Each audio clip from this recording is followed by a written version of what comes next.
Hi. Hi. Well, Hi. How are hey, you? I'm fine. Well, it is time for Is it this? another episode. I know it's been a while, so everyone It help has. forgive us. It's been like just 2 weeks. Yeah. Yeah. Due to monsoonal weather down here, and yeah, with that comes a lot of different issues. hmm Yep. Hey, safety first. Safety first. That's Exa- important to us. exactly. hmm So, welcome everybody. We're going to go ahead and get started. We're going Yep. to do our housekeeping first, and then we'll go to the main topic, which can't wait. I know we've been excited for this one for a few months. Yeah. You, Waldo. All right. All right. Oh, they're already here. Technical They're already difficulty. here. They're already here. Thank you, Adam Goswick from A Certain Point of View podcast for creating our new remix logo. Yep. And legend has it he might have a new one in the works for something else. Yeah. Want to support Use and Abuse Pod? Type this into your favorite web browser. buymeacoffee.com/useabusepod. Yeah. And then go to tpublic.com and search for Use and Abuse Pod for our merch store. Yep, that's on there. We're twinsies. Yes, we are. We are a proud member of the Red 5 Network. Go to bile.link/Red5 to find more exciting podcasts. Believe me, there's one for everybody. Oh, and they've got some really cute T-Public stuff too. So Yes, they do. right. Check out our ATSW family. Y'all, Kim. Please get your together. I got it down. See? Yeah. The Sidebar Cantina live every Monday on YouTube at 5:30 Eastern. Also, ATSW The Escape Pod live every Pantless Wednesday on live on YouTube at 7:05 Eastern.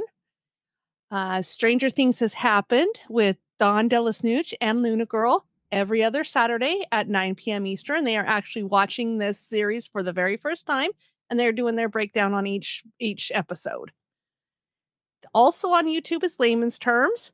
Go and check him out if you just want to just relax and just listen to him.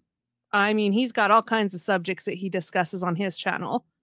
Also, Swede Studios and Explicit Noise are both on YouTube. Go and check them out as well. They got some good content. Also, the Orange and Fat Show on Spotify and now available on Apple Podcasts, iTunes, and all used and abused pod links can be found in the show notes pinned at the top of our X page, and go to bile.link/used-abused-pod, or otherwise formerly known as Twitter, people. Yeah, right. So Since our YouTube is being a stinker, just because I have like one exclamation point, I say welcome to everybody in the chat.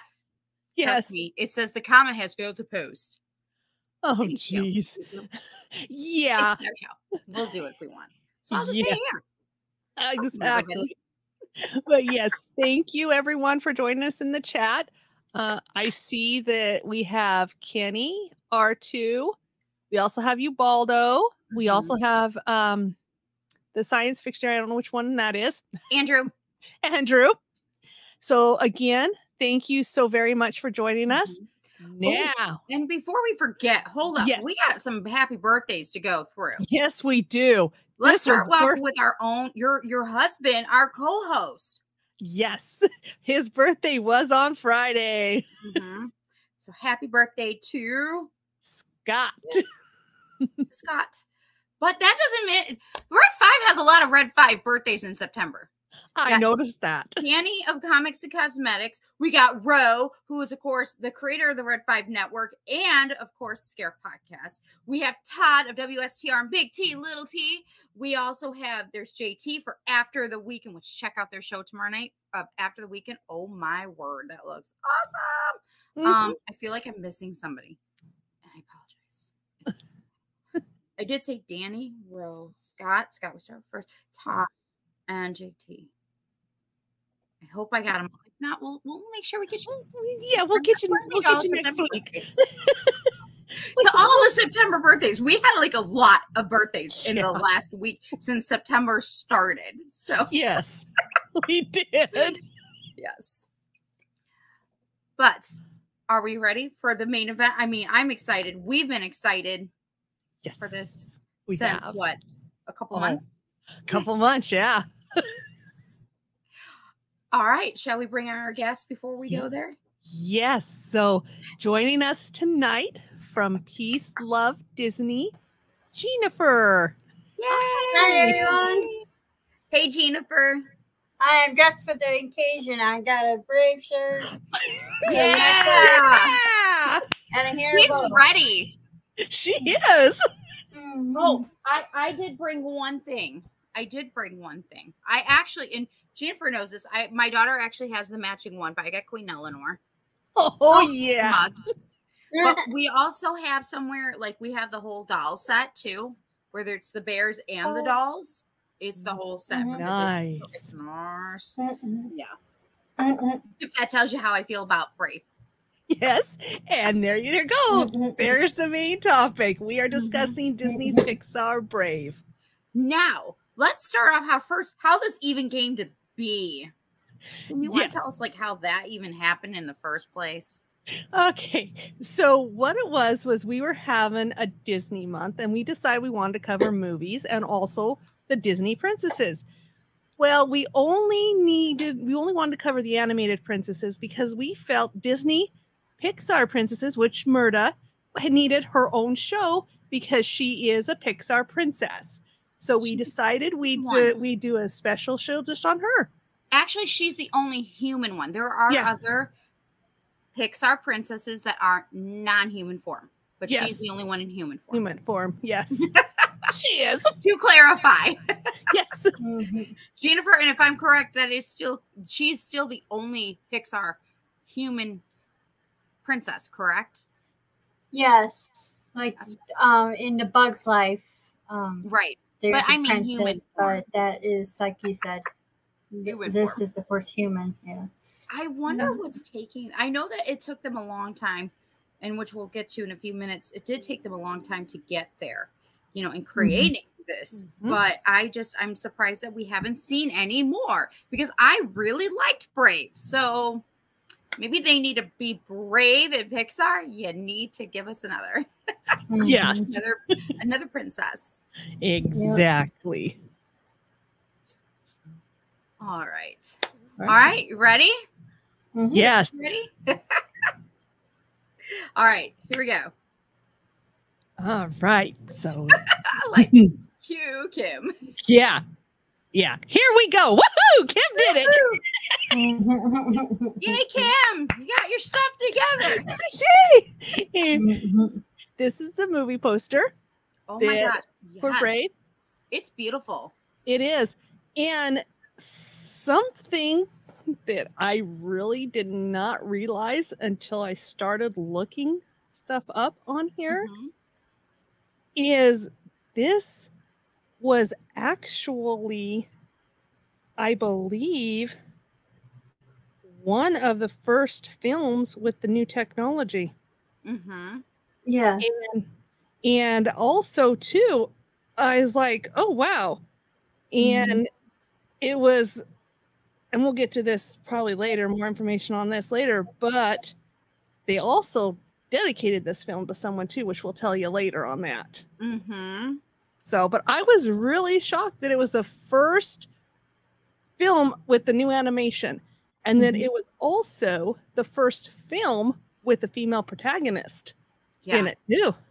Well, underneath Pixar, I think. Yeah, underneath Pixar, yeah. And this, of course, released on, well, depends on where you went. For some areas, it was June 10th.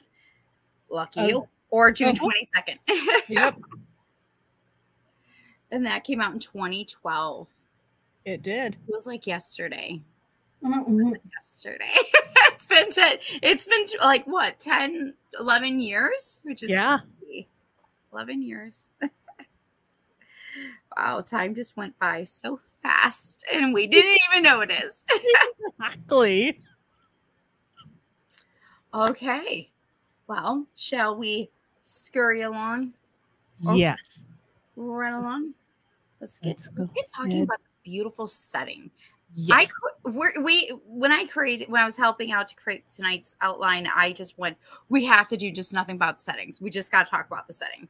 Because it started off with this one, Jeannifer sending me this really amazing picture. And then I went, we have to talk about the setting. It is its own character in its own way, but it's the setting. It's beautiful. And even before they started animating, Brave, they actually started going there and they took trips just like they did as if it was Beauty and the Beast and, getting to know Scotland.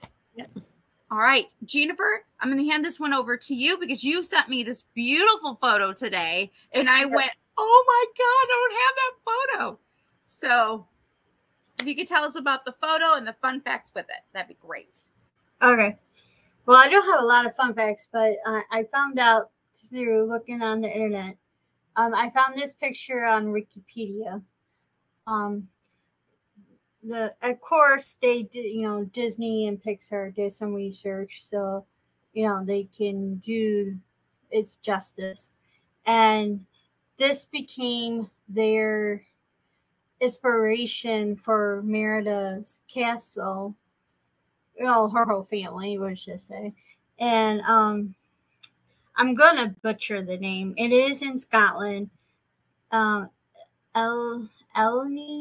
Dun Castle, Eilean Donna Castle in Scotland. I'm sorry if I butcher it. I feel like it's Duntar Castle. I might be wrong. I think part of the reason is because we don't have that accent. Yeah. I will have to ask one of my friends who live in the UK, and I will get proper pronunciation. But yeah, I do believe you're pretty close. Yeah. So, it's so gorgeous. Who wants to go live there? I wouldn't mind. Yes. Girls trip. Been a couple nights there. Girls trip. When this goes dead silent, we have all left the building. You know where to find us. Exactly. Oh, all right. All right, Kim. I think actually the next photo that I sent actually does include this next. It is the same castle, but I think it's I think it's just from a different angle, if I'm correct. Okay. Because I found this wonderful article, and I will share this article later in underneath Peace Love Fandoms, and I will tag Kim as well as Use and Abuse and Jeannifer. And there was a wonderful article about the 3 different locations that includes the area in which Jeannifer was just speaking of, and they were so beautiful and breathtaking. And I am so glad that the Pixar animation team decided to take this time and go to Scotland and see these beautiful places, because this is just amazing. Oh yeah. I mean, hands up in the chat if you would love to go see Scotland. After these pictures, I don't know why you wouldn't want to. Like, but this is I realized after Jeannifer sent me this and I'd already uploaded hers. I'm like, oh, this is the same one, just from a different angle. But it's just, it shows you how high and beautiful and mountainous area that it was, and making that come to life. Just kudos to the animators. Kudos, because that is amazing. So real quick, initially Merida's Debra family castle was going to be set in a different part of the Highlands, but then again, like Jeannifer was saying, they visited this particular castle, and that is where they decided to kind of start it. Yep. So. Okay. Yeah. Okay. So we're going to be doing this way. Okay. So here's another one. If it's not the right one, we'll. Nope, you're good. You're good. This is actually perfect. It's Canaleas Standing Stones, Isle of Lewis. They felt it was the perfect setting for something important to happen in the story, because the circle, the stones are in a circle and stuff. So that is why they decided to add it as an additional part of the movie. That's what I thought was interesting. Yeah, great. I just love that they did this. I feel like, again, you feel the history, you feel the authentication. And I hope I said that right, with Brave because of the setting. Yeah. Okay. All right. So let's go on to the next one. Okay. And this is the Glen Affric, the Highlands. So we know that Merida, right? She likes to be out and about. She's all about adventure. She's all about, bow and arrows, being on her horse Angus. And they also, again, they included this. And I have a special fun fact, but this is for Mr. JT of After the Weekend and Late Night with Cat, because it's his birthday. So I thought I'd throw this one out when I found out this fun tip. And it is that with this particular area was the largest Caledonian pine woods combined with impressive mountains, moorlands, moss-covered land, but the stunning glen only 15 miles away from the Loch Ness. Loch Ness! Yeah. It's for you, JT. If you know Late Night with Cap, you know he likes all of his Bigfoots and Loch Ness. Yes. And it was proved to be a perfect setting for, again, for additional authentic, Scottish wilderness. So. And agree. Thank you, Ubaldo. See, someone else is paying attention. Thank you, Ubaldo. He said, Yes. I love how Pixar did their homework for this movie. You are correct. Yes. Okay. Okay, that's really small, but that's okay. I don't know how I can actually zoom it in. I was not taught that. So this is actually from when they were doing the bow and arrows. I threw in some pictures from the animation. Nope. Darn it. So It's all good. If not, we can move on. It's all okay. Yeah. I can drop link. I can drop photos also into Twitter later for everybody to check them out. Excuse me. Oh, there we go. Look at that. How beautiful is that? That's what they created out of all those beautiful, stunning, real photos of Scotland. And I am sure this was, I did find this on like one of the fandoms for Pixar, but I am sure that this was probably one of many animations. But I thought this just showed it all. You could see the sea, you could see the castle and the wilderness and all that jazz. Yeah. Yeah, okay. Let's, you know what? We're going to do this. That way I'm not, way. Look at that. Yeah. Are you guys still going to Scotland with me? Mm-hmm. Okay. Let me see. Oh my gosh. Could you guys imagine? Because based off of when this movie was, it just, wow. Yeah. Okay. Yeah. I got to get back into it. I think I might have tried to. Oh, there it is. You're good. Mm-hmm. Okay. There. Okay. Now we're good. Okay. So good. now let's go ahead and move this over here. Danny from Comics and Cosmetics. I have there to we go. finish watching her show. She was there. on earlier. Oh my gosh. Picture. Oh my gosh, look how beautiful. Again, just more animation for Pixar. Yes. For the setting, again, done in Scotland. Wow. It's just amazing. Oh, I had to include this because it's Merida and darn it. Angus, and they're in the moors and the wisps. Yep. Oh my gosh. Hey, Jeannifer, by chance, do you have any cool fun facts or anything on the wisps or anything about this particular part? No, but her horse I found out is a Clydesdale, a black Clydesdale. Right. That's what I found out online. Okay, awesome.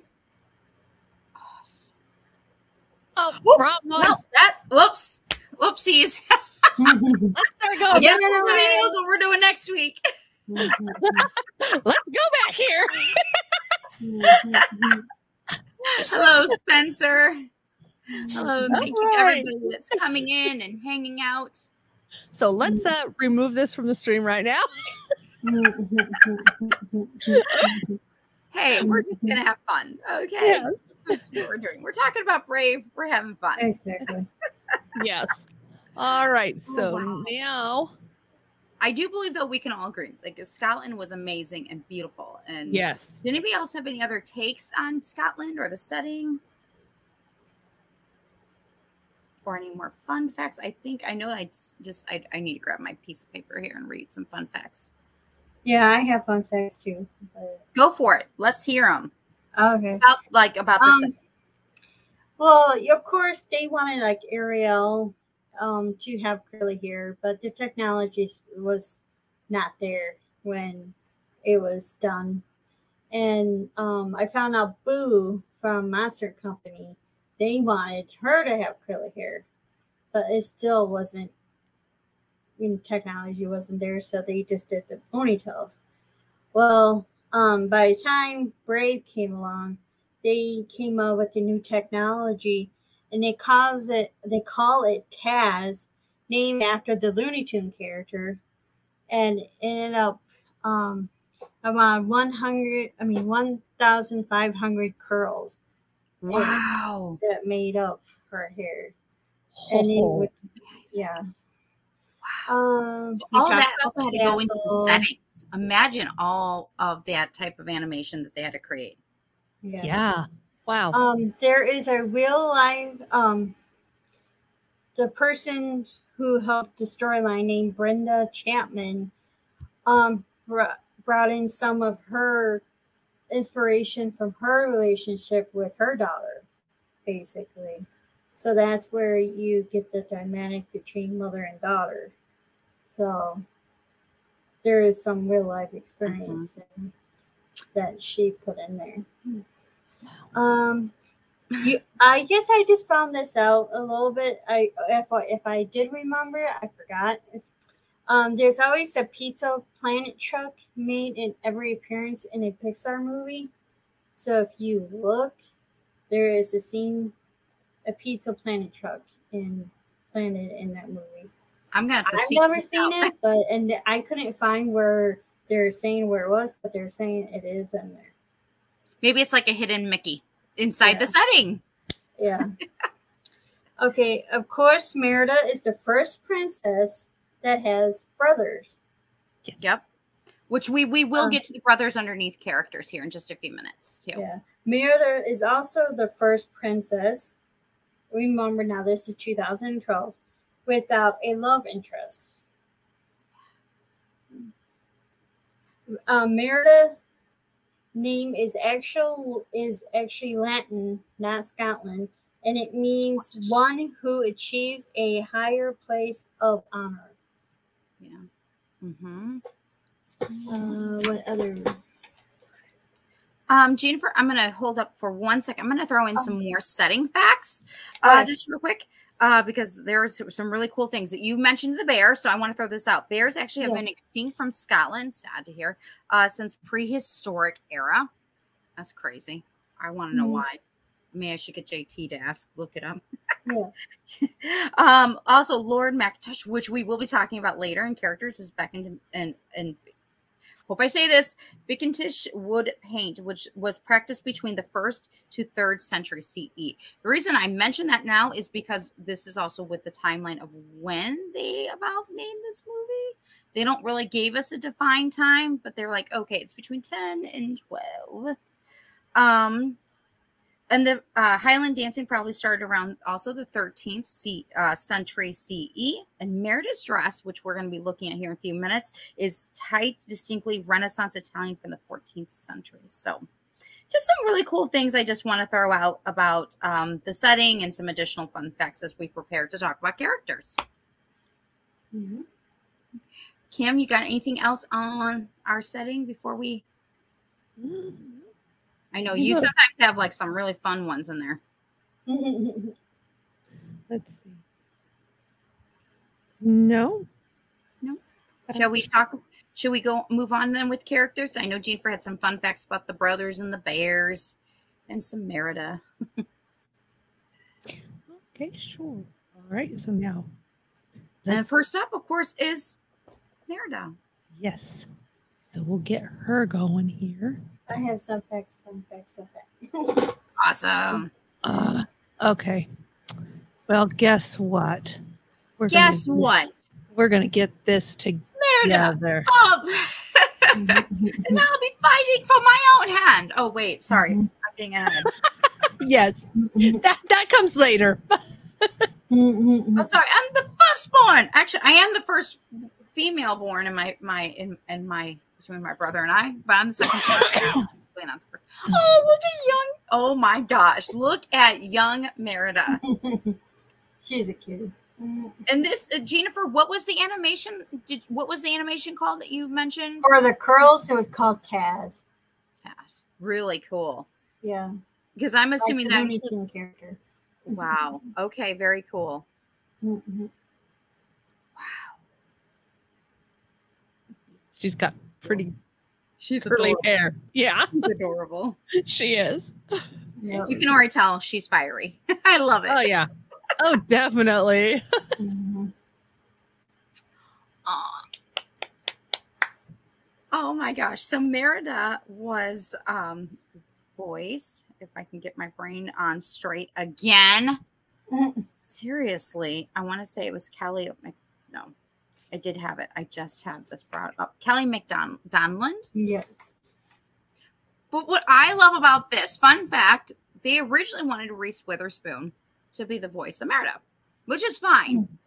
But I'm glad it worked out that she had other things that she needed to do, because I think this was a win-win situation. Because I think Reese Witherspoon got done what she needed to do at the time.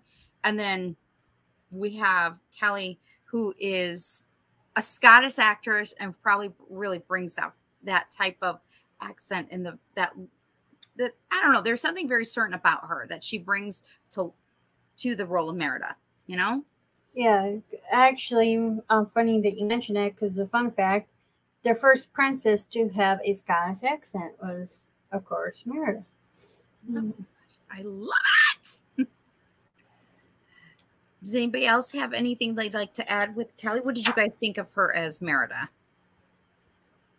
Well, I think, as usual, Disney did a really great job casting the right person for the job.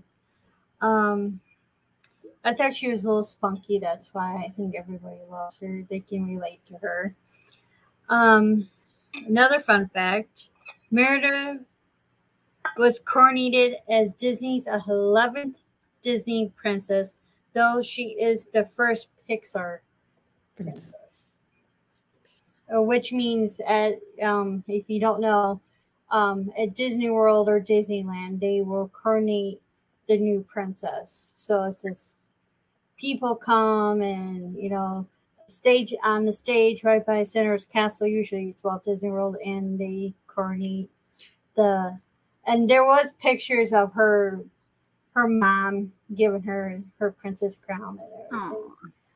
I just wonder, we're talking about this, I just wonder, I'm surprised that Pixar really doesn't make a bigger deal about Merida.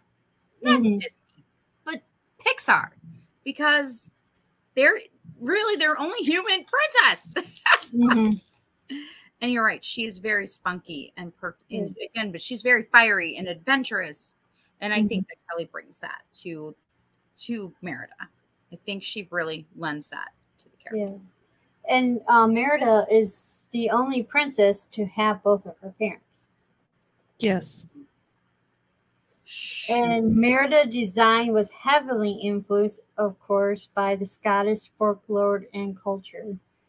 Wait, well, technically, though, what about Mulan? Mulan had both of her parents. I think they're talking about Pixar. Oh, okay. Dang. Yeah. Even on Pixar side, they cruel. Yeah. Kim, do you have anything? It's also based on several historical figures, including the Celtic warrior Queen. Oh my God, I'm gonna butcher that. Boudica, Boudica. Can't really pronounce it, but that's basically the inspiration behind her personality. So. Awesome. And Kim, anything else you'd like to add? Anything you'd like to add for Kelly before we move on with other photos? No, I just agree. It's amazing that they actually got an actual Scottish actress to do her voice. I think that's awesome. Yeah, I think that's why everybody likes Mario. Yeah.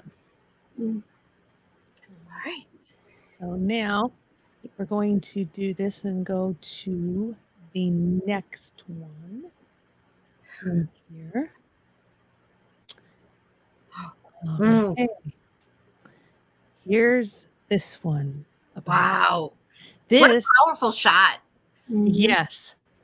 This is actually after she visits the witch because her mom's trying to tell her how to live her life and she don't like it. So she's being rebellious. Right. But this is after the whole spell, and then she's actually in the forest. And I believe this is a picture of her shooting a fish for her mom. Right. Yeah. But even just shooting a fish, you could there's this power. Yeah. Like, look at in her face, the expression, the power, yeah. Even at the games, you've seen the same thing when she says, "I'm the firstborn, and I'll be shooting for my own hand." You could see the same expression in her face as she went through. Yeah. Well, I even noticed in the last photo, if you look at the way Kelly's lips are a little bit, they kind of use that a little bit. Yeah. Right. Which Pixar and Disney animators are both known for, trying to catch little things that the voice actors or actresses are doing to incorporate into the character, which I think is very brave and smart. Yep. Okay, now let's go ahead and do the next I might have to go let a little kitty in. Oh, there's that one you're talking about. Dress. Yep. Wow. Yeah. Again, Italian Renaissance dress. Yep. Ubaldo loves this movie. Yes, Ubaldo. That's fantastic. And I'm glad we're glad you're here. Yeah.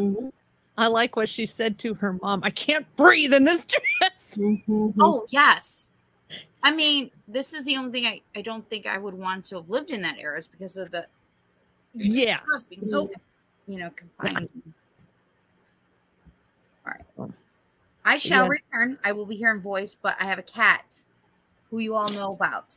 Yes, literally at the door going. Yeah, exactly. She's like, I want to be on the show. What the heck? You started early. You started without me. Yeah, exactly. But yeah, I thought this was I thought it was interesting how her mom was trying to train her and she just kept fighting her mom. Yeah. So on what because she wanted to live her own life. Yep. Yeah. Her and Angus. I love it. I do too. I love it. Her and Angus. Look how beautiful that setting is. Like, I see Merida, I see Angus, but then I see the beauty of the setting, and it's just so gorgeous. On a day that Merida was not being taught lessons, so she decided she wanted to follow her heart and go for an adventure with Angus. Yeah, let's go. I hear an adventure calling for us in Scotland. I think Ubaldo might be joining us though at this point. I think so. You might want to actually see it in in person. Yeah. Okay, so now let's go ahead and click the next one here on Merida. Okay, that's back. I think. Yeah, I think we're already on to Eleanor. Queen Eleanor. Yes, we are. So let's go ahead and go back here, and we'll go to Eleanor, which is the mom that's trying to groom her for her position in the royal family. And she's not having it. I'd like to make a side note because I get, we're so easy to get into this mindset of modern day and how things are. We have to remind ourselves that this is from a different historical perspective. And the respect that it's coming from like 12th century or 14th century where things were done differently. And that is okay. Everybody say hello to Glinda and Alfie. Hello, girls. Hello, Glinda. Hello, Alfie. Nice of you to join us. You're like, we're here. Give us a treat. Anyways. But yes, I do respect that. In that manner, I do try to remind myself, right, that this is a different time and they had different things, they had different roles. We know that back then they didn't live to be in their 90s and hundreds. No. So no, they didn't. So women getting married was different because women weren't living beyond maybe 30. 30, yeah. So there was a certain age that the women, well, if you were a royal family, that you were betrothed to a prince. In Merida's case, a clan prince. And that was to unite countries and things. Because back then it was everything they did was to unite each other as one country. So if it means betrothing their daughter to another clan prince, then that's what they did. Right. I'm not saying that's how it should be done in modern day people. However, I do have to remind myself that that is part of history, and I don't want to get rid of it. So that being said, on to Queen Eleanor. Yes, here's Queen Eleanor. Sorry, this photo's small. No, it's okay. I downloaded it. I thought it was going to come up bigger. This is, of course, Emma Thompson. Yes. And again, I picked this particular image because if you look at the way her chin is, looking for a certain look that Queen Eleanor has. It's funny that you mentioned that because one of the facts was that Queen Eleanor was modeled after Emma Thomas. Yep. Can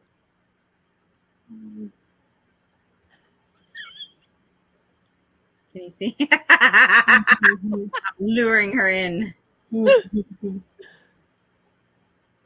They're both here, though. That's the thing. All right. Okay. Next. All right. Let's go next. Queen Eleanor, because she's so. Again, I felt like her and Merida really did take the. Yes, they did. And this is a part of the movie where they're. Well, I call it camping. They may not be call it camping. It may be a hunting trip, but this is a part where they're spending family time, and she's going, "Ooh, Bo, teach me," and her mom's going, "No." Right. Well, because again, I think like we were just talking about, I think this is this early stage is that Merida is showing signs that she wants to be more of like a warrior, more adventurous, like a dad, in comparison to Queen Eleanor, which her job in society at that time was to raise her daughter as a future queen. Like, again, it's hard to put that mindset in when we're just so used to, we're going to do whatever we want. Woohoo! We're going to live our heart's desires and all that stuff. But at that time, like I can only imagine the pressure that Queen Eleanor felt. The pressure. Like she had to raise a daughter, in a certain way. So to help the country. Yeah. To keep it united so it wouldn't be divided. Yeah. Yeah. Okay. Wow, but look at all the details. I know, the details amazing. Oh, this is this is the betrothal ceremony. Yep. Where she love the comments that her dad makes about some of these too in the movie. So her dad is hysterical. Yeah. We'll talk about that when we get to him. What I love here, though, when I look just at Eleanor, it was the way she's composed. Yeah. Talking and taking control. And sophisticated. Exactly. Sophisticated, but yet taking control of the situation. But then you look at the other, both Merida and him. And they're going, I don't want to be here. Yes. Oh my God. She took after her dad. She did. 100%. Yeah. Exactly. And let me tell you, looking at her headdress, her headpiece, I'm like, nope. No, I'm right with her. No, I want nothing to do with it. Yeah, exactly. Me neither. Mm-mm.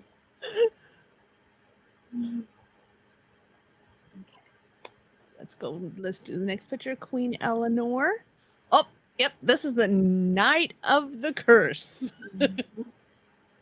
where she runs off, visits the witch. The witch gives her the cake. Her mom eats it, and yep, this is what happens to her mom.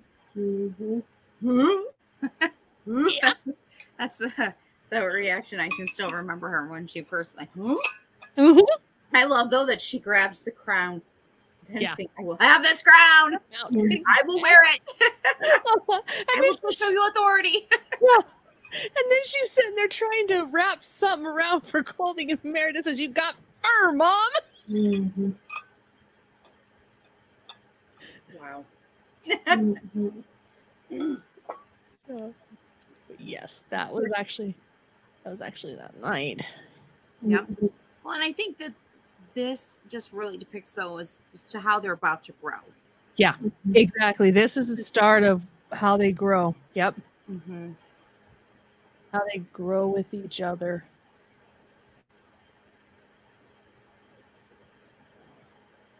Now this one, she's teaching her mom how to fish because her mom kept going 2, 3, 4. She says, "You're gonna learn how to fish." Oh, I'm fish. I think it's funny before that when she's like, "Where did you get this water? Where did you get these berries?" You know? And there was something wrong with all the stuff that she picked, and she was just like, yeah. So Meredith had to teach her exactly what was safe and what wasn't. Yeah.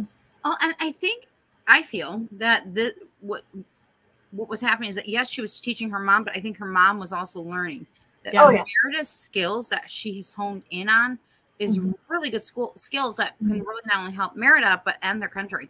Like you got to have those kind of skills. Even to this day, you've got to have life skills and those certain type of skills to survive.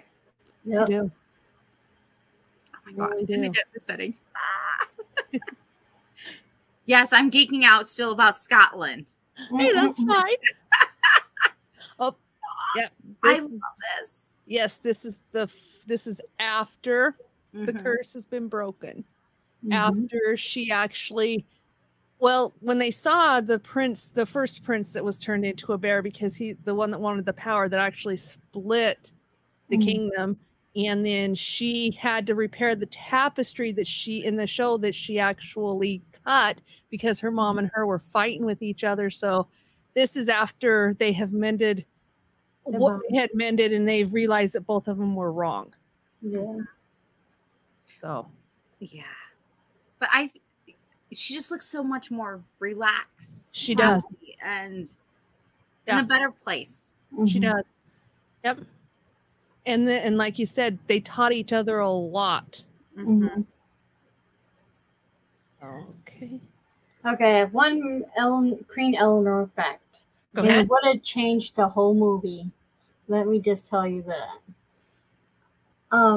First, Pixar was thinking about making Queen Eleanor a villain. No. Yeah, but they decided to focus on the mother and daughter relationship. Can you imagine if they would have done that? It wouldn't have been as good as it was. No, this is when it's okay to rewrite, people. Yeah, exactly. Exactly. I'm glad. I think that was a good one. Whoever decided that, they should get a raise. Yes. Yes, exactly. Wow. I cannot even imagine the movie we could have. Well, because I'm like, sorry, we've already had, wicked stepmothers and things like that. I think we really needed this kind of movie where we have a mother-daughter. And I know we're going to be talking about themes in a few minutes, but I think that was important that we had Queen Eleanor in this case as is. I'd like to add that Queen Eleanor was also was inspired by Shakespeare's Lady Macbeth. Yeah. Yay. And her name means shining light. It's Gaelic. I love that. I love that. Yeah. Oh, and she's the only one in her family to not have curly red hair. But I love her hair. It's so beautiful and long, and I wish I had it. But so, hey, I see. Is that you in the comment section, or is that Scott? That's me. That was me. I'm like, are you lurking, or is it Scott lurking?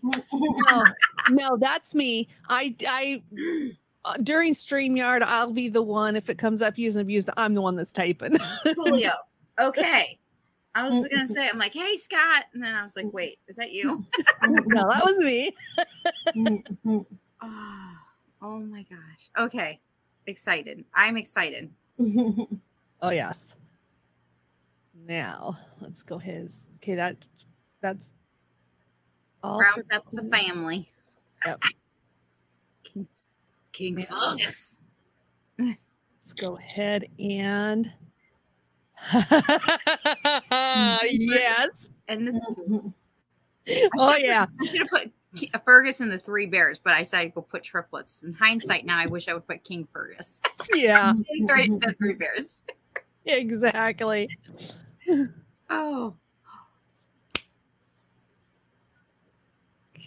Voiced by Billy Connolly. Yep. Wonderful. Yep. Adventurous. I just love it. And his pretty hair. I just want to play with my hair. Yep. I love it when he tries to pretend to be Merida. I do too.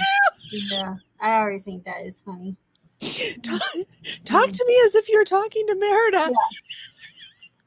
Yeah. It's nice.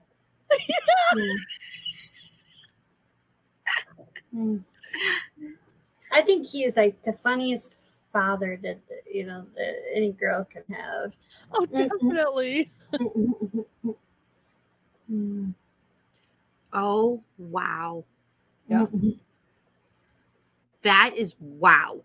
Okay. So fun fact about here, in order for them to achieve this look, the drape going across the chest has 8 layers of cloth folded over and interacting with each other in other garments. The left, the right, and back sides have 6 layers each. Could you imagine, like, animating that? Wow! Again, kudos to the animators. Because they did this. They did this. Yeah. And the pattern is worn by him and the family is physically impossible to make with traditional tarn wearing methods. Who knew? So, I don't know much about Scottish, even if I have a little Scottish in me, but I will at least gain knowledge. I'll say. Oh, real quick before we move on, Jeannifer, did you have anything else you wanted to add for King Fergus? Yeah. Nope. We know that his name. If I find him really hilarious, it makes me laugh. Fergus's name means strong man in Gaelic. And of course, we also know that he is known as the Bear King, and this aligns with the United Kingdom of Dunbrock's symbol in his black bear cloak. It is unknown that he earned this title through surviving his battle with Mordor, who we'll be talking about. Yes. On another instance. So, yeah. Awesome. Oh, I love his love for his wife. Oh, I do too. Even though they may not 100% see each other on the same thing with Merida, I think there's still that love and respect that he still would back his wife no matter what. He just I know when she has no clothes when she transfers, and he's like, "Stop looking." Stop look. Exactly. He has this love and respect for his wife. Okay, it's his wife, not even as his queen, as his wife, and I love that. I love that they capture that and they show that he does love his wife and for kids. But I just love it. Yeah.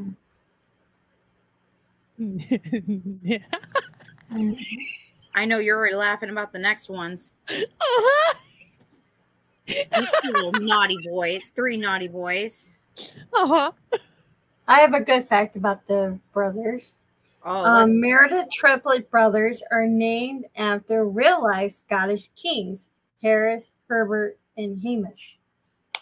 That is a good fun fact. Yeah. I did not know that. Mm-hmm. We're going to drop that one. Oh, that's so cool.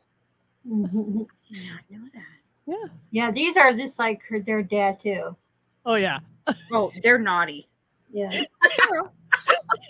I feel bad for that maiden, I think, or maid, whatever they call it back in the day. I feel bad for her having to deal with those three boys. Yeah. Mischievous and they're naughty and they're so darn adorable. They are. Man. And then you, when they transfer back to humans, and they were just running with their bare butts. It's just so fun.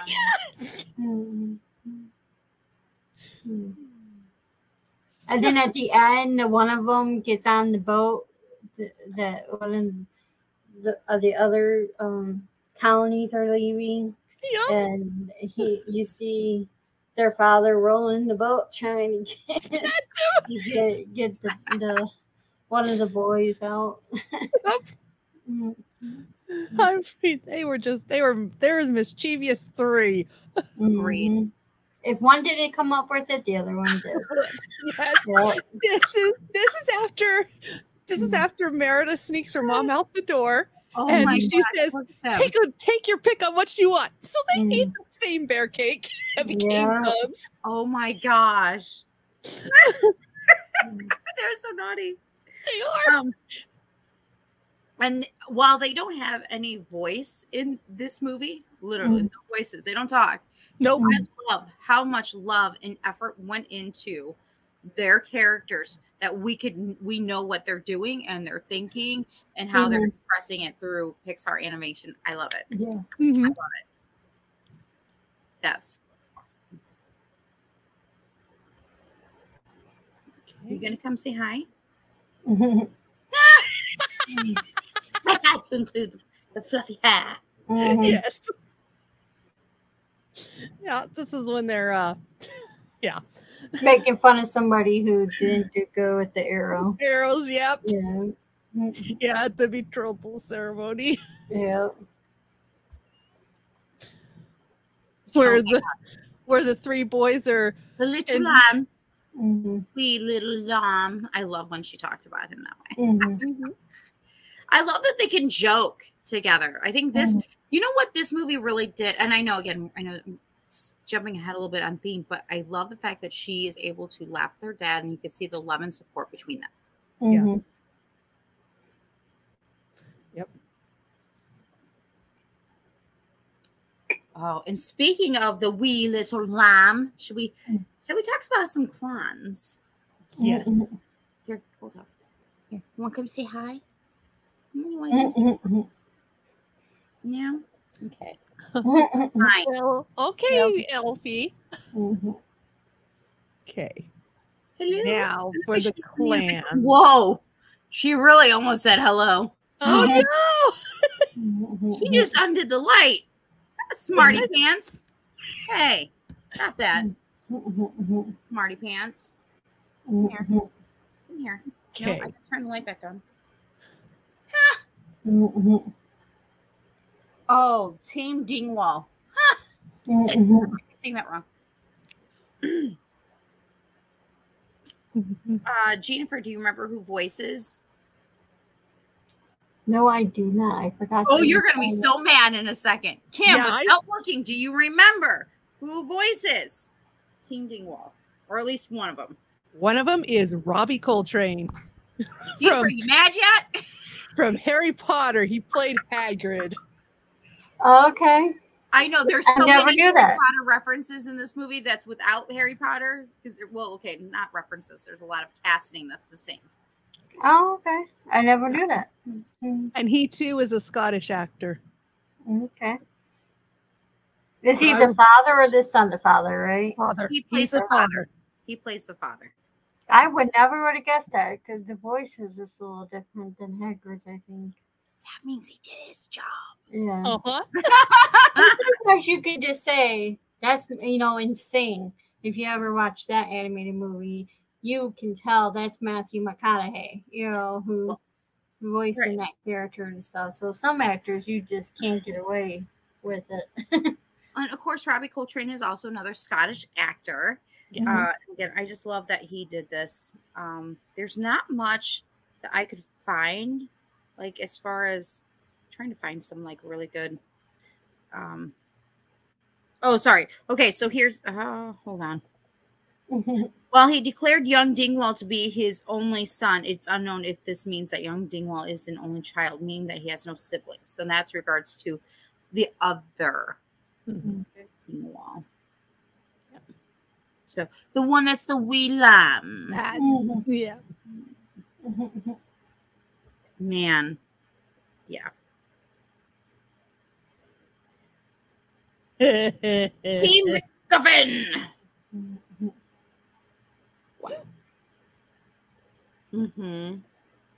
Yeah. Team McGuffin. I don't know who voices this one. I didn't quite get that information. There is a lot. Hold on. Give me a second. I do actually have it. Okay. Where did it go? This is why I write some stuff on paper. Yeah. The way around. Okay. Kevin McKidd is Lord MacGuffin. I don't know much about Kevin McKidd. He's another, again, they did a really good job on keeping the Scottish culture alive because he's actually, he's another Scottish actor. Again, his name is Kevin McKidd. Okay. The next clan here. And I wish I knew more. Okay. If we ever learn more about these different clans, we will do a separate video, maybe special for something else, because I feel like there's a lot of detail here, but I think that would almost make it almost separate, because I don't know a lot about the Scottish, but I know there's a lot of really cool historical stuff that regards the different clans. Yeah. Like, people still meet up today in their families with clans. Yeah, they do. Now we're Team Macintosh. Macintosh. I can hear him talking. Actually, and I'm wondering when Fergus first sees him, I wonder if they go, "Oh, that's going to be the winner." Craig Ferguson actually was Lord Macintosh, and young Macintosh is played by Stephen Creed. So there's the voices. Funny, his last name's Ferguson.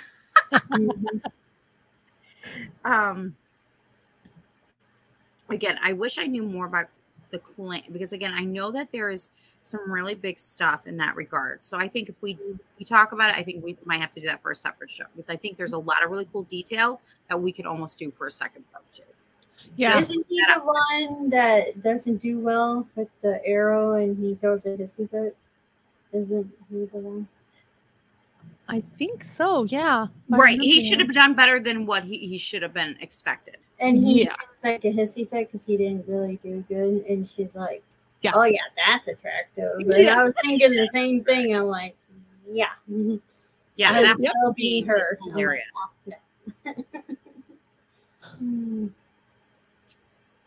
Okay.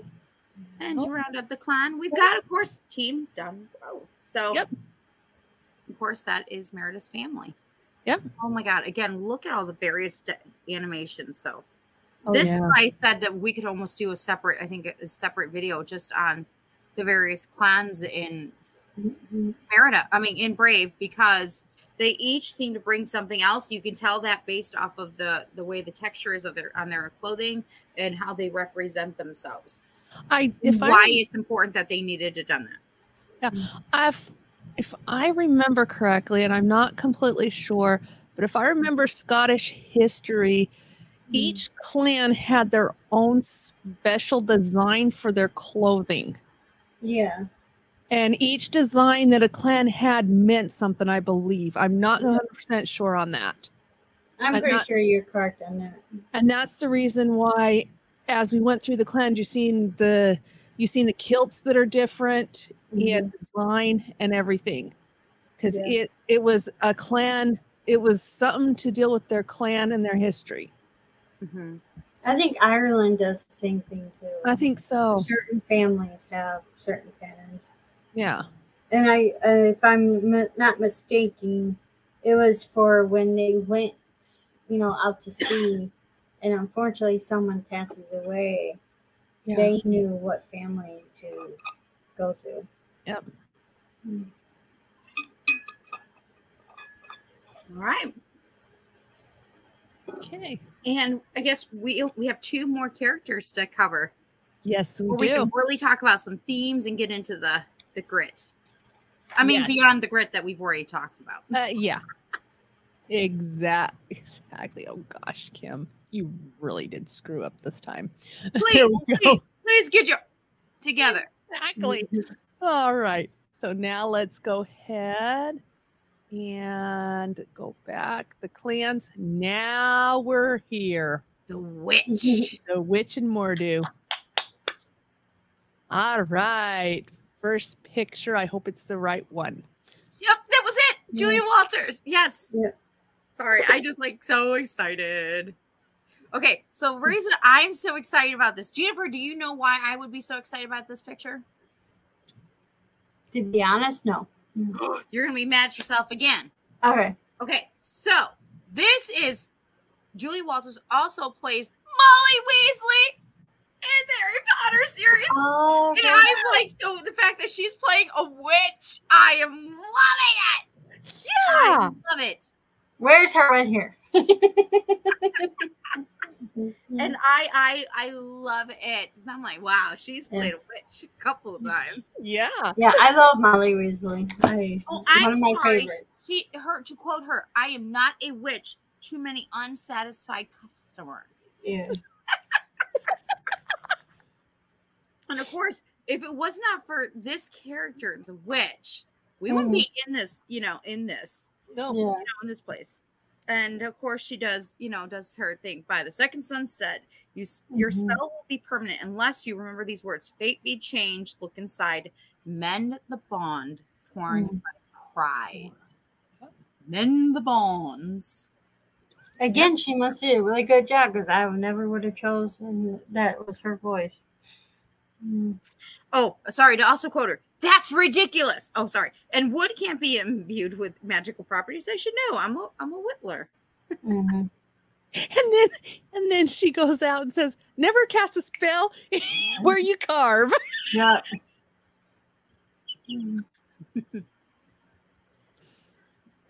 Excuse me. Okay. She had a short time in the movie, but her character is really important. Yeah. And I love here at this point here where she's holding up the wood. It's a bear, actually. It's a wooden bear, and she's showing her things. And she doesn't realize that the bear is huge significance. Like Meredith doesn't realize that. Yeah. Yeah. Agreed, Ubaldo. She is a great character. She is. Yep. All right. So let's go on to the next picture here. And of course, when she yep, that's this is after her mom becomes a bear. They try to find the cottage again, and this is a message that was recited that Nicole said. This is how it was recited. After I like the one Merida is throwing all the vials in there. Oh, I know. Yeah. Trying to figure it out, and she's getting so anxious and doing things so fast she doesn't realize that she's really hurting. Really hurting everything. Yep. So now let's go. But you never see all the work carvings that she got from after.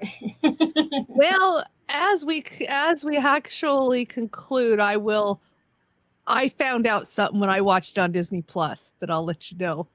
Oh, okay. Awesome. Cool. Of course, we have Mordu. He's the main antagonist. Yep. And there is actually a short called The Legend of Mordu that people can also watch further. Yep. Oh my gosh, Mordu. He's again, this is just so interesting because again, they talk about the legend of Mordu. And of course,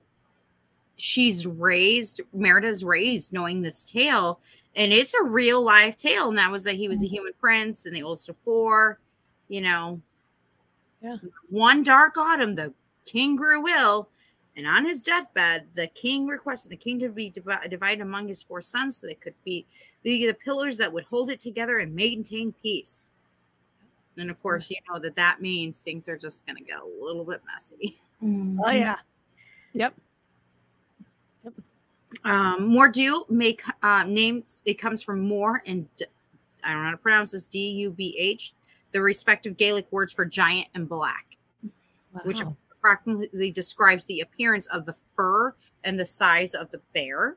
And mortis is Latin for the word death. So Mordu is also French for bitten.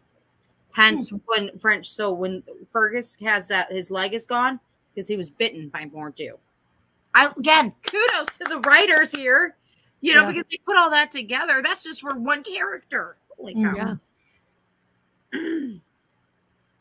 So, and also Mordu is the first official Pixar villain who does not speak at all. Yep. Who does not speak. So. Yep. Jeannifer, do you have any fun facts about Mordu? No, but I forgot one fact about Merida. So whenever that can come up. Well, let's go and finish this one and then bring it up. Sound good? All right. Yep. The next picture is it's Prince Mordu. Yeah. Wow. Yeah, this is the one that wanted power. Mm-hmm. So this is what power gets you. I don't know if I want it. Yeah, same here. I don't know if I want it. Yep. All right, now let's see. Is that it? That's it for that one. Okay, so why I actually get on to the other one. Let's go ahead and remove this one from the stream, and then Jeannifer can tell her fact about Merida that she forgot. Yeah, you probably know this if you really think about it, but she is the first princess to never sing in her movie. Right. Yeah. Right. Okay, so now we're at. So let's talk about the themes next. Yes.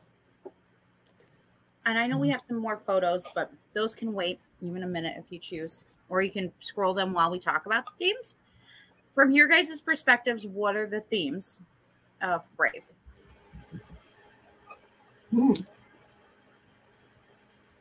Well, I know one of them is be careful what you wish for, because it could get you into trouble. Yeah. And even though you want your life to change, you may want to go about it a different way.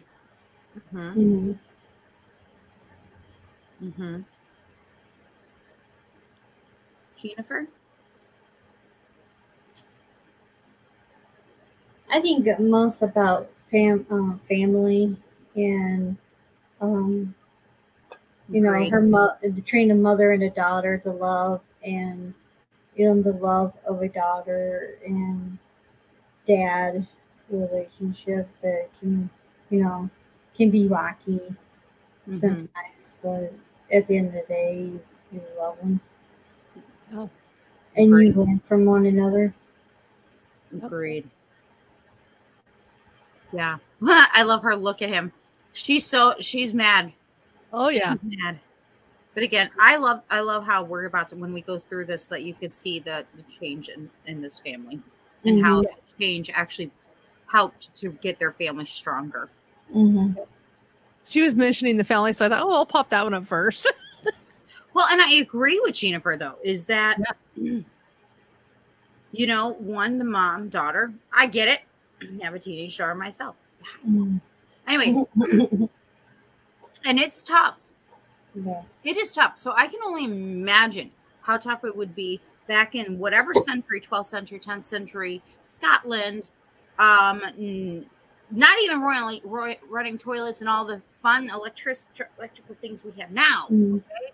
What it would be like to have to raise a child to be a prince or a princess or a queen or a future queen, and what that might do, like the stress that brings. So I do kind of feel Eleanor's strife there, but I like the fact that we got to see Merida like as the daughter want to like gain that independence and stuff. And of course, at some point in history, that is exactly what happened. We have had people over the years, you know, people abdicate thrones because they're like, no, we're going to do this instead. And it changes everything. Sometimes actually it changes for the better of everything else.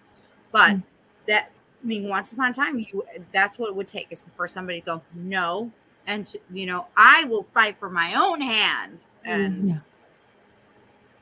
But it's kind of like Freaky Friday too, a little bit between the mom and, you know, daughter, just because of the fact that they, you know, they get to understand, you know, the mom gets to understand her daughter's viewpoint. And, you know, the daughter starts kind of understanding what's coming from the mom, you know, and they kind of learn that they need to meet in the middle. Right. Yeah. And that they both have something to learn from each other. Good point. They both have, and I think that's a major key. I think that's a major theme is that they both have, they have to both have to compromise. They both have to meet in the middle.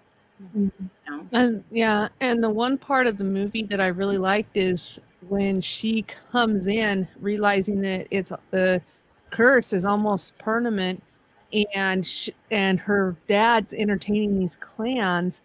And she and Merida herself walks up and starts explaining what's going on as her mom in the background is signing it with her bear claws on what to say. So, you know, right there's where the change in her mom starts is because she's saying, say what you want. And what, in essence, what Merida said was, I don't want to be the one that gets betrothed to who I don't want. I want to live my life for who I want to live it.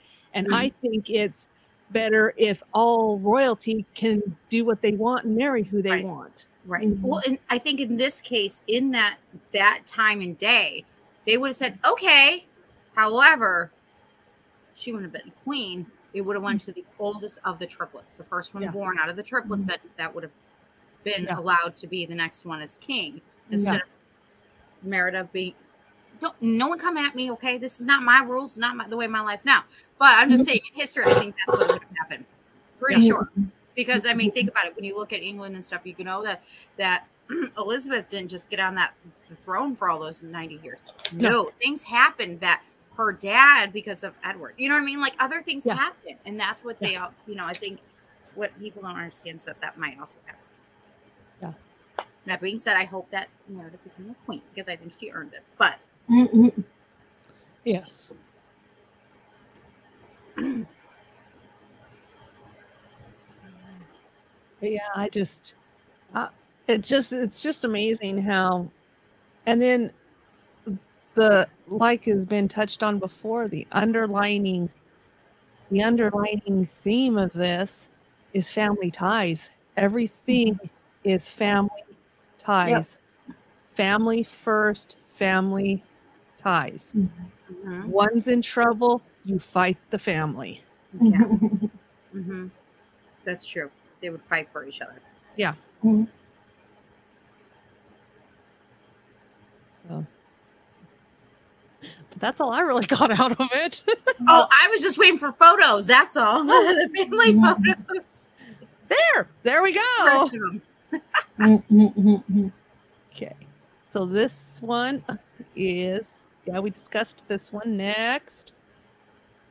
Oh, the embroidery. Yes. Oh, it's so this is actually the original tapestry that Queen Eleanor created. And right up in this area right here in the movie, during the fight between her and Merida is where Merida slices it. Wow. Right in this area. That's something. Yeah. Because that must not have been easy for her to slice through. No. And one, it was probably really hard for Eleanor to do all that hard work and watch to see her daughter. Yeah, her daughter sliced through it. Yeah. And this is a tapestry that, as you watch the movie, and she's going to try and save her mom because her dad's after her, thinking that she ate his queen. She's got to mend this and find out the true meaning behind what the witch actually said. Mend the bonds. Yep.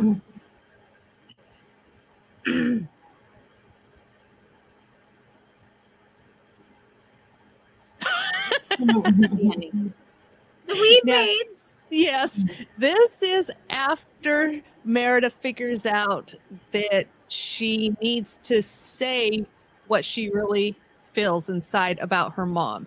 And once she says that, the curse is broken and her mom is wrapped in the tapestry. And yes, the boys now are boys and they're coming. Yeah, you see their little heinies. Yeah, and his little thing. Don't look. Yeah, this is where King Fergus says, "Don't look. Be respectful. Don't look." He is protecting her dignity and her honor. Exactly. But as you can see in the background, that one photo, there's the ruins that's in that one photo on the setting right there. Yep. Isn't that beautiful? Again, oh my gosh, you guys. Like we're like at the beginning of the show, we start off, we talking about the settings, and here we are, and here's those aisles, and it's just beautiful. And I love it. And the thing that I thought was actually amazing is when Disney did put it in there, they knew that it was going to mean something big was going to happen. And it needed to be within these pillars right here.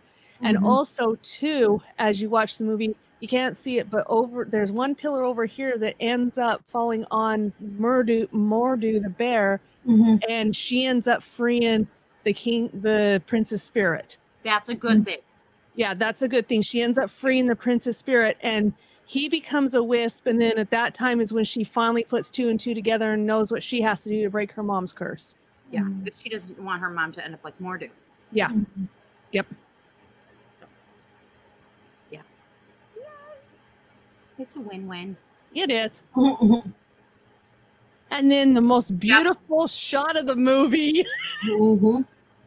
I love it. Where her mom actually grew and understood where Merida was coming from, and Merida finally understood where her mom was coming from. Yes. Yeah. This is a beautiful shot. Yes.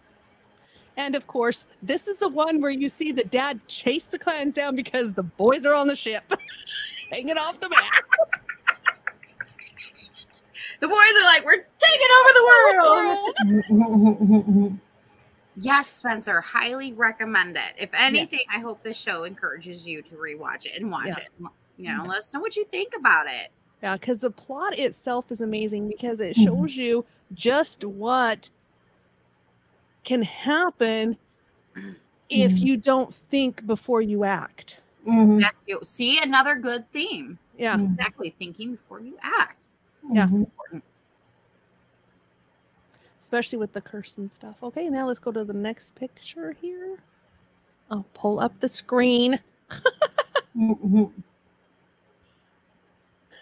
Again, this is after the curse, and they're all hugging each other, which I think was cool too. And again, beautiful animation. Look at all that texture and the fur on Ferguson's. Yeah. Yep. Dang it. And then Merida's girl is like all the detail. All the detail. Beautiful.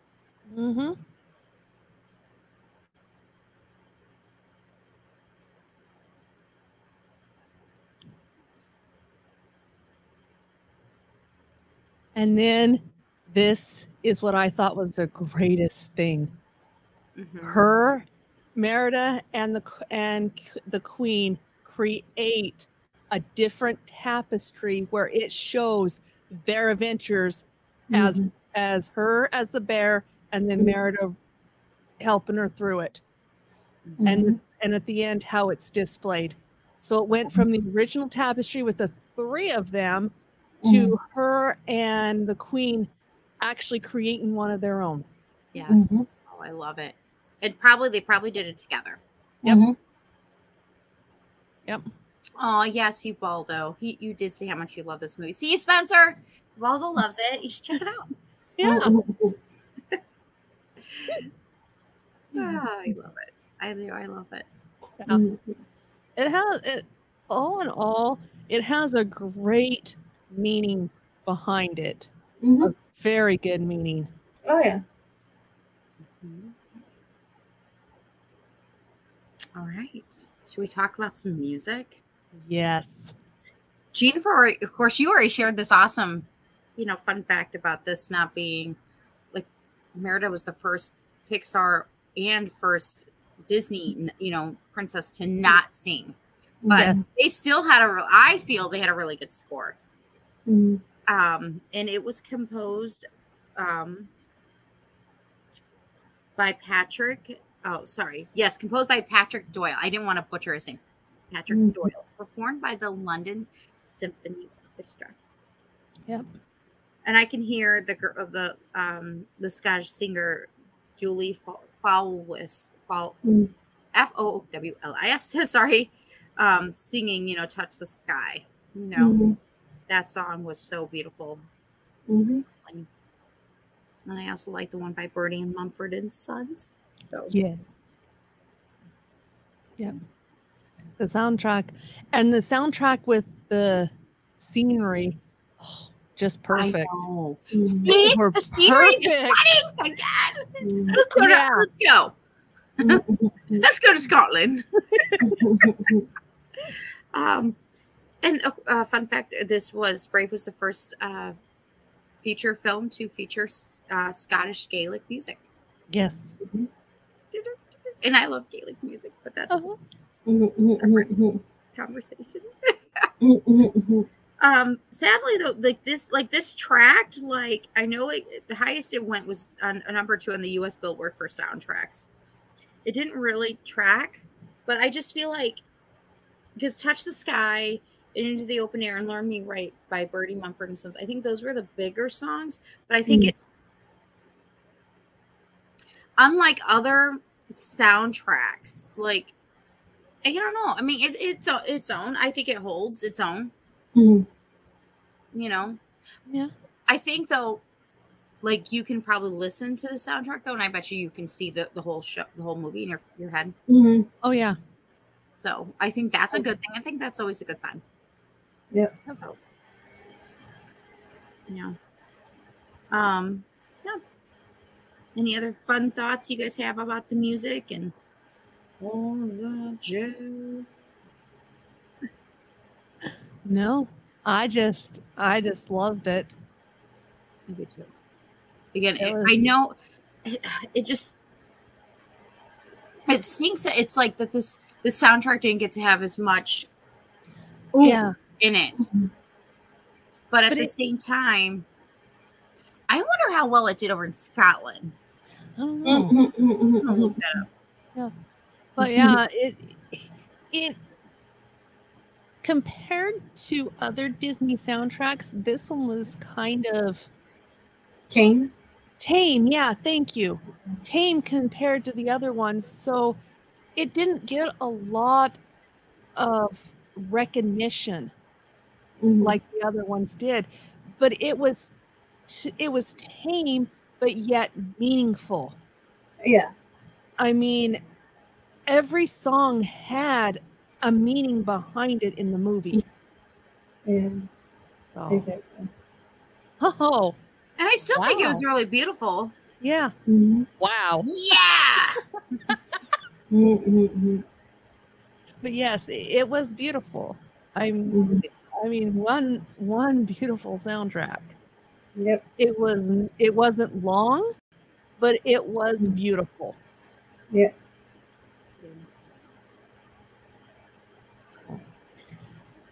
Now, while you're looking up the soundtrack, I tried. I looked up the soundtrack, but I was trying to look up for Scotland stuff, and I didn't find anything. But I have some friends in the UK, so I might have to send them. Yeah, exactly. Yeah. Is there any information on that side of the internet that I don't see that you do see? Yes, exactly. All right. So other than that, just some other additional fun facts. Technically, there was supposed to be maybe a future sequel, but yet to come to fruition. Technically, though, we do have the short though about Mordor. So technically, you got some prequel. Yeah. Some other fun stuff. Let's see here. I'm trying. Ooh, the box office, the Brave earned $237 $3.3 million in North America, and in other countries it was $303.2 million for a worldwide of $540.4 million. It is the 13th highest growing film of 2012, and it is the 8th highest grossing Pixar film and the 3rd highest grossing animated film that year behind Ice Age. Okay, really? It was behind Ice Age? Okay, it's better than Ice Age. Okay, I'm sorry. Yeah. And it's like a mixed bag. It did win, however, for the Academy Award for Best Feature. I agree. It also won for Alliance of Women Film Journalists, so that's awesome. It also won. Steve Pilcher won at the Annie Awards for the production design in animated feature production. So this is cool. So it did win some awards, so that's a good thing. Best animated feature at the Golden Globes too. So it had definitely a lot of nominations. Hello, pretty. It definitely had. It definitely won some awards, which I think it did earn it. Whether it was the 13th or 3rd, you know what? If you love it, you love it. If you like it, you like it. And if you don't, it's okay. We still like it anyways. Yeah. But I personally, I loved it. So I did too. I did too. All right, Jeannifer, do you have any other cool fun facts that you can throw our way before we begin to wrap up? Because I know you are one of my. Well, I don't know if it's fun facts, but Merida did become a big, hit for them. So, you can see her meet and greets at Walt Disney World and Disneyland. I have some pictures with her.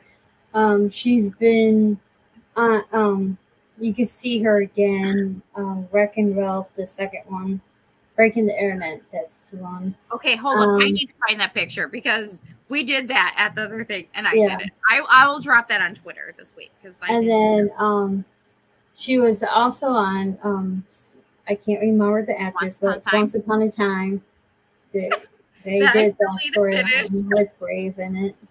So and the merchandise, tons of merchandise when it came out, and still to this day. Yeah. Did you hear me? That I haven't yet finished.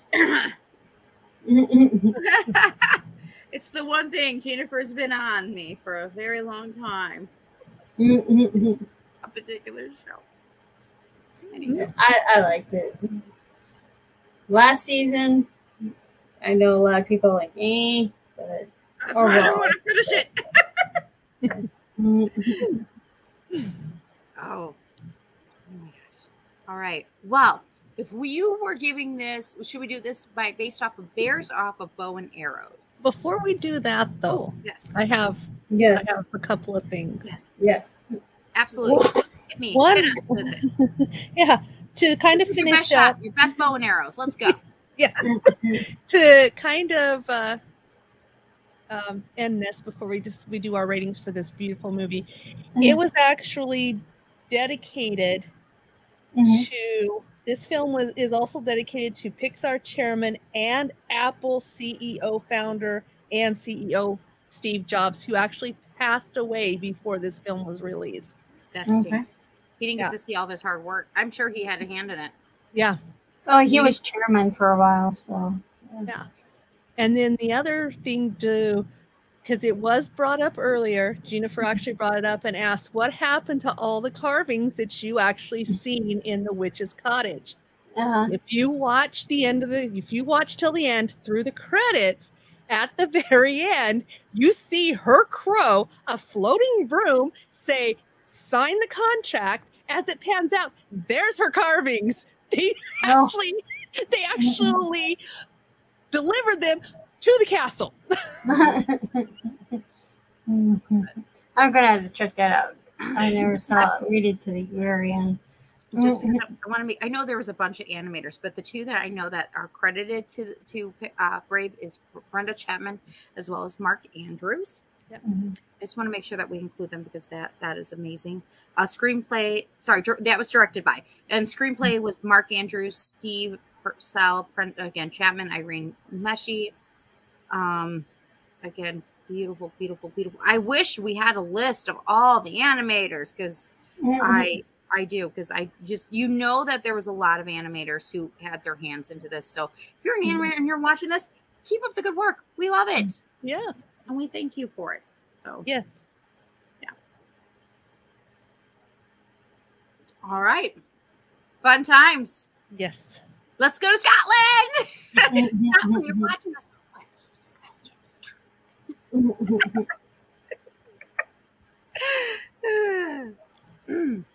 Yes. So, anywho, fun fact before we finish up, because this is going to connect us to next week's. One of the characters from tonight's movie that we were reviewing from Brave is also in the movies that we're reviewing next week. Fun fact. Yeah, and we'll reveal one more time. We'll reveal one more time what we'll be doing next week once we wrap up. So. All right. Oh yes, we forgot to give is it how many bears or how many arrows? What are we doing? I like bears. So. I do. Not today in the world of football. However, I do like bears. How many bears would you guys give Brave? 10. Oh, we're going on the thing at 10. She went 10. I would give it, you said out of 5, right? Out of 10. Okay, out of 10. Double 5. Okay, I would give it an 8.5. Have one an 8.5. Okay. We didn't even ask. Was there something you guys didn't like about this movie? But is there anything you guys didn't like? Before I pitch out not me. I like the whole thing, the whole story where it's really comes a good storyline. To where a mother-daughter had to learn to understand each other, even if it was through a curse that the daughter caused. Yeah, I watch it every Mother's Day. Yeah, that is the one. And you're welcome, Ubaldo. Yes. We didn't mind revisiting it. We've been excited for this one. Yes. So it remained on the docket no matter what. It was happening. Yes. Part of me wants to go like 9. Part of me wants to go 10. So we're going to go 9.5, even though I'm sure. Okay. There you go.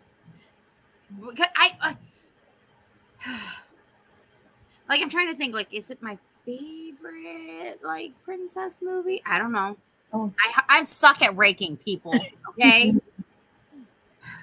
You don't know me by now, it's okay. You can learn this about me. I'm really bad at it. So, because I love it all. I love too many things. Yeah. It's all good. No, I agree, Ubaldo. It definitely moved smoothly. It's funny. It's lovely. I do give it 10. I give it 10 because it's funny, and the setting alone is so beautiful, and the way the animators took it all and just breathed it into the movie, into everything, and then the music just flowed with it. I think. Yeah, while the music may have not gotten the regular Oscars noms that we might see with Beauty and the Beast, it still was awesome. So, 10 bears. I think you changed my mind, Ubaldo. You changed my mind. Brave for me has the best backgrounds. Yeah. Ubaldo agrees. 10 bears for him. This is the best part of the bears today. Right here, folks. Right here. Don't rub it in. You're not going to get me started beyond that. Yeah. I have a neighbor who likes the Packers, so we were joking one another.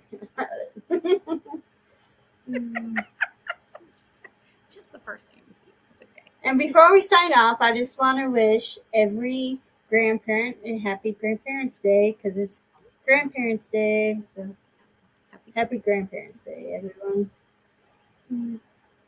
Very good. Okay. Awesome. Now go ahead. I was going. Kimberly messed up beginning of the show, but here again is a reminder of what we're going to do next week. Jeannifer, by chance, do you know how our show from tonight connects to this this movie review for next week? No. Does anybody in the chat know? Curiosity? I'll give it Is Emma Thompson in it? No. Oh, Nope. okay. But you're getting close. Oh, okay.